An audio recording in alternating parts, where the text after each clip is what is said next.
In recent years, indie horror games have experienced an explosion of creativity, especially when it comes to visual styles. One trend in particular has become impossible to ignore: the retro aesthetic. Initially, it seemed like we were witnessing the rise of PSX style graphics in horror games, a nostalgic return to the jagged polygons and grainy textures of the PlayStation 1 era. But something bigger is happening. Alongside this PSX revival, we're also seeing a wave of indie horror games that embrace the looks of other retro consoles, like the Game Boy and Nintendo 64. The indie horror community has embraced these nostalgic visuals with such enthusiasm that it's almost as if we've stepped into a time machine, one that transports us to the very different, yet equally eerie, realms of 90s gaming. These styles aren't just about aesthetics. They're about tapping into the emotions and anxieties tied to each era, using them to create genuinely unsettling experiences. In this video, we're going to explore the rise of this retro aesthetic in indie horror, diving into the specific styles of PSX, Game Boy, and N64. Why are developers returning to these nostalgic looks, and why do they work so well in horror? Let's dive in and find out.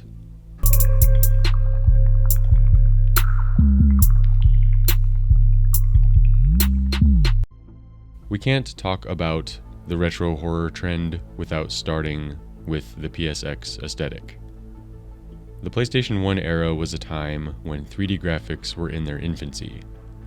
Characters were constructed from jagged polygons, textures were blurry, and the hardware's limitations created a certain roughness that today's developers are eager to recapture. Games like Fears to Fathom and Puppet Combo's catalog are prime examples of this. By using low-resolution graphics, these developers tap into a kind of uncanny valley, where characters and environments feel both familiar and unsettling. The foggy draw distances and pixelated models mimic the technical limitations of classic PSX games like Silent Hill and Resident Evil, where the lack of clarity only added to the tension. You couldn't always make out what was lurking in the distance, and that ambiguity created fear. Part of the appeal is how these limitations force players to use their imaginations. When we can't clearly see what's coming for us, our minds fill in the blanks with something far worse. The PSX aesthetic allows for just enough abstraction to make horror feel more personal, more visceral. What we can't see or fully comprehend is often the scariest thing of all. This visual style works perfectly for horror because it makes the world feel disjointed, as if it's being pieced together from fractured memories. You don't need ultra-realistic graphics to scare someone. You just need the right amount of discomfort. And nothing says discomfort like the low-poly, jittery graphics of the PlayStation era. Now, while PSX-style horror games dominate much of the retro scene, another unexpected contender has entered the ring: Game Boy-inspired horror.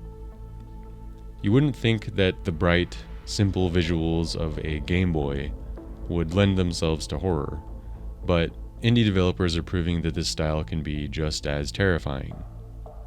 Take a look at games being developed using engines specifically made for Game Boy-like aesthetics, such as GB Studio. These games embrace minimalism, often using a limited color palette, typically shades of green or grayscale, to craft eerie, atmospheric worlds. The lack of visual detail forces developers to rely on other elements to evoke fear, such as sound design, storytelling, and pacing, and it works surprisingly well. In the Game Boy aesthetic, much like the PlayStation style, less is more. The simple, pixelated graphics strip horror down to its bare essentials. Because these games don't overwhelm you with visual information, they can focus on subtle scares, creeping tension, disturbing atmosphere, and psychological dread. There's also something about the innocent look of Game Boy graphics being corrupted that creates a fascinating dissonance. You expect fun, playful experiences, but instead, you get something much darker. The Game Boy aesthetic also taps into another layer of nostalgia. For those of us who grew up playing handheld consoles, there's something deeply nostalgic about these visuals. But when those familiar, comforting pixels are twisted into something unsettling, it creates an even stronger emotional impact. It's the idea of something beloved turning against you, using the past to haunt you in the present. While the PSX aesthetic focuses on jagged polygons and harsh angles, the Nintendo 64 aesthetic leans into a different kind of low-res visual style. N64 horror games, though rarer, are starting to carve out their own niche in the indie scene. The defining feature here isn't just low-poly graphics, but a dreamlike quality that comes from the N64's smoother but still limited rendering capabilities.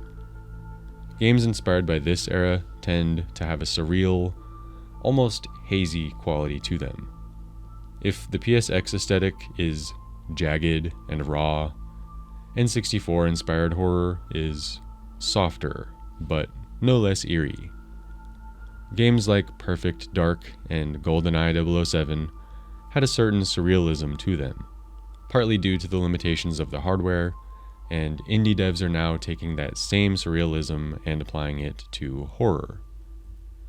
What's interesting about the N64 aesthetic is how it feels almost like a distorted memory. The graphics are too clean to be PSX, but still too simple to be modern. There's an unreality to it, like you're experiencing a nightmare version of an old game you barely remember playing. It's that haziness that makes the style work so well for horror. It blurs the line between reality and imagination, making everything feel just a little bit off.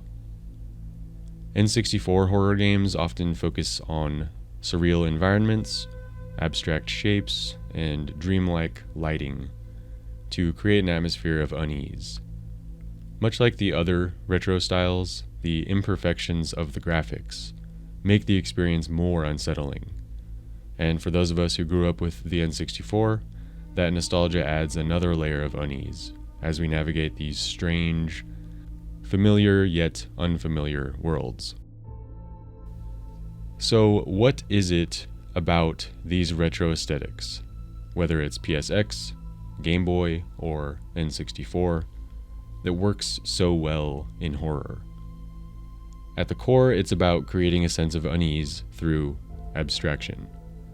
By limiting the visual detail, these games leave room for the player's imagination to fill in the blanks. We've all heard the phrase, fear of the unknown, and that's precisely what these aesthetics play on.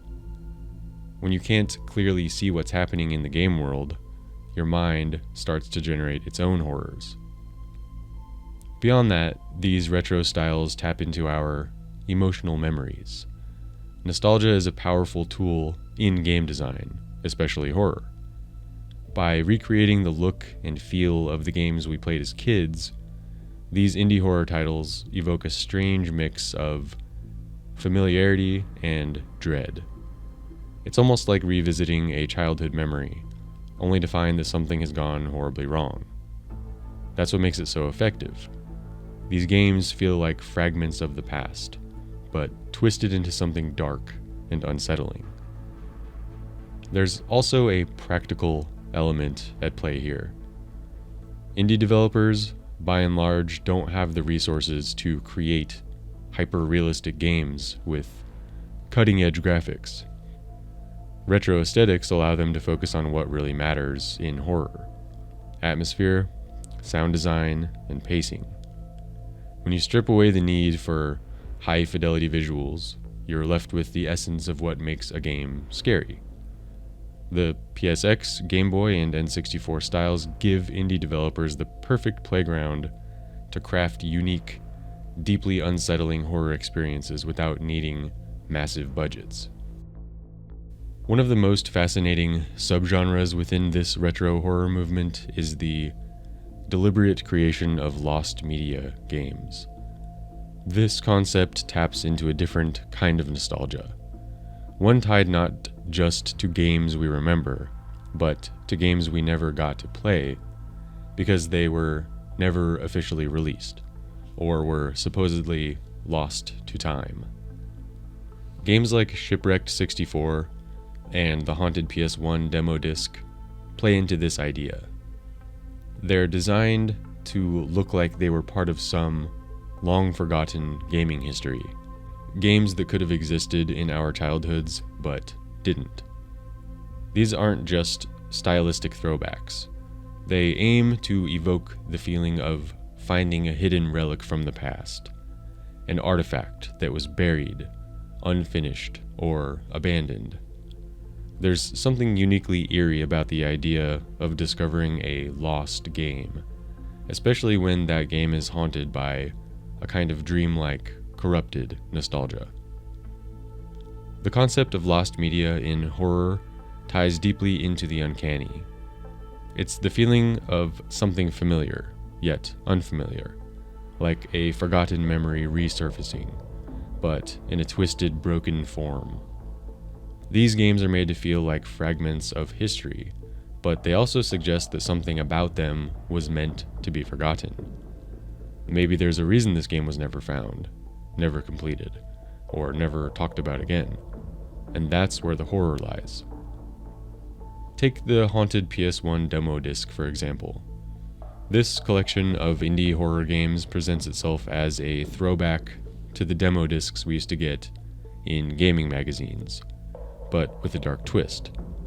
Each game in the collection feels like a glitchy, broken memory of a game you might have played decades ago. Some of them are intentionally designed to feel unfinished or corrupted, adding to the sense that you've stumbled upon something you were never meant to see. Similarly, Shipwrecked 64 plays into the mythos of N64 era games that never made it to market. It captures the aesthetic and vibe of early 3D games, but with a sinister undertone, making you feel like you're exploring a forgotten corner of gaming history. The idea of an old game that no one remembers, one that might have been lost or shelved due to something unsettling, taps into a deep, primal fear. We're not just afraid of the game itself, but of what it represents. The idea that the past is never as innocent as we remember it. While the resurgence of retro aesthetics has brought us some incredible indie horror games, there's always the risk of oversaturation. We're already seeing an influx of games that look and feel similar, many inspired by Fears to Fathom. The danger here is that as more developers hop on the trend, it could become formulaic, losing the freshness that made it so exciting in the first place. And I am indeed starting to see that as evidenced by my recent playthroughs here on the channel. But I'm going to stay optimistic. I don't think these aesthetics are just a gimmick. I rather tend to think that they're a powerful tool for crafting horror experiences which feel different from what we're used to in the modern gaming landscape. As long as developers continue to push the boundaries, exploring new ways to use these retro styles, I think we'll see even more innovative and terrifying games in the years to come. In the end, whether it's PSX, Game Boy, or N64, retro horror is about more than just visuals. It's about tapping into our shared past, using nostalgia as a way to unsettle us. These games remind us of a time when things weren't quite as polished, when technology was rough around the edges, and when our imaginations had to do the heavy lifting. And maybe that's why they work so well, because, in a way, they're making us afraid of our own memories. Thanks for sticking around to the end if you made it this far. Be sure to like this video and subscribe to the channel to stay in the loop with my gaming deep dives and my regular horror playthroughs. See you next time.